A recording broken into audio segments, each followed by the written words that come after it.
Bien, alors ça y est, j'ai effectué le calage, donc je vous montre.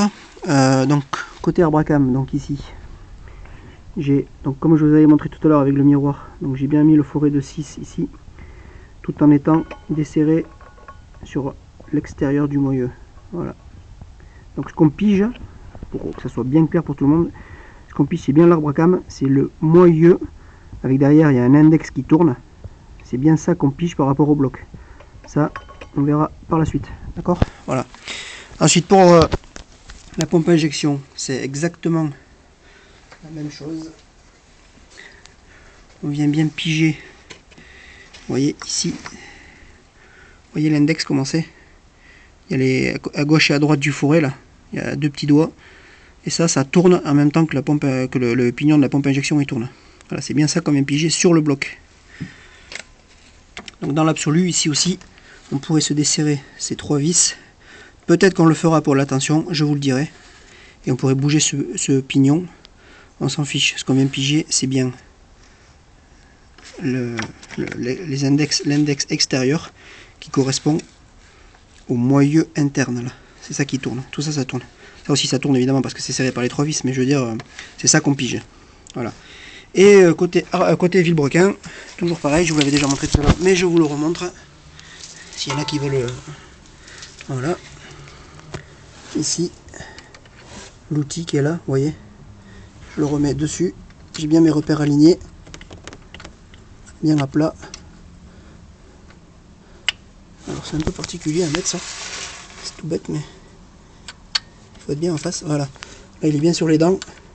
Je le fais glisser et il est rentré dedans. Et quand on regarde bien de côté, on voit bien que l'outil est embuté sur le corps, sur le carter moteur. Voilà. Donc là on ne touche plus à rien. On a toujours bien nos repères extérieurs au cas où si vous voulez vérifier. J'ai pris un maximum de précautions pour tout le monde comme ça, pour que vous voyez bien. Donc ici les repères sur la Bracam, ils bougent, mais pour l'instant on s'en fiche, on contrôlera tout ça après. Le plus important c'est bien les trois points, les trois piges que je viens de vous montrer. Ensuite sur ma nouvelle courroie, donc moi j'ai recontrôlé entre mon ancienne courroie et ma nouvelle, c'est bien la même taille. C'est une, on le voit dessus, c'est une 160 dents par 30 mm de large. Voilà. Ce que je me suis fait, c'est à la rigueur, c'était pas obligé, mais bon, je le fais pour s'il y en a qui ont des doutes.